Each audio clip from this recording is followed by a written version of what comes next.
Say hi. Hey guys, Rob here with another Can-Am Spyder modification video. In one of my former videos I was talking about trying to put a radio on the Can-Am and that I had found a Bluetooth speaker that I liked, but there was no place to really mount it. I had mentioned that I was thinking, kind of toying with the idea of building a shelf, kind of an aluminum billet deal that would support the speaker, you know, above the dash but in between the windscreen. Well, I've been working on it today, kind of a little more rudimentary than I'd like. I might have something a little better manufactured using this as a template, but here's what I did. Basically, I had a bunch of these license plate blanks laying around, and I decided to use it, being aluminum and foldable and manipulable, to fashion a little shelf.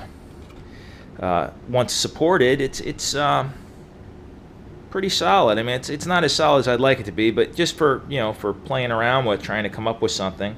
I cut these little tabs out of the side here because I was going to try and put the cover back on that typically goes there. It's this little, where is it? This little piece here where the, you know, the instructions, warning label slides in and out of.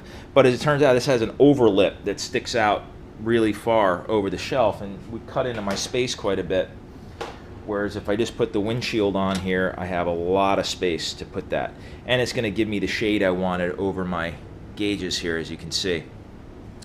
You know, maybe take a couple of small holes, a couple of small bolts, put it right here, support the whole thing. I'm going to paint it black, obviously, so it won't, you know, be something you'd really notice once the windscreen's back on. So I rounded the corners off a little bit, and this is what I ended up with. I could have something, you know, better manufactured using this as a template, but I don't know if that's something necessary or not. Once I paint this sucker black, you probably won't even notice any of that stuff. I could probably trim it a little slimmer, make it look a little better, but basically this is what I came up with, and I think it's going to do a heck of a job. This pad here actually ends up being the perfect size for the Bluetooth speaker I was looking at, which was the Sony Extra Bass XB3. You know, I'm going to hammer this a little flatter and stuff, probably coat it, but yeah, I mean, if I put some high-strength 3M commercial-grade Velcro on this, as well as on the bottom of the speaker, you know, that thing's not going anywhere. It's going to be completely blocked by the wind, and it'll be just fine. You know, my concern was wearing those Bluetooth earbuds. That was my concern, not being able to hear traffic, or God forbid have a cop roll by and see that I have earbuds in and, you know, give me a ticket.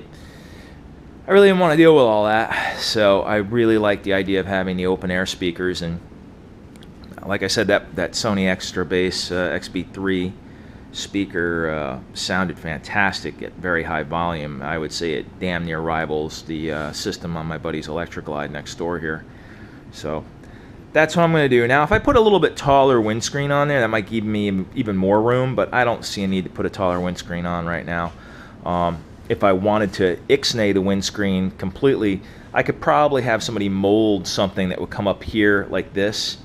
Instead of the clear windscreen, just mold a pod up here that would hold speakers in it. But now, again, we're getting into, you know, big money. I think it's better to just build this little shelf for now and see how it goes. But I wanted to cue you guys in on how I did it and what I was talking about last time and how it turned out.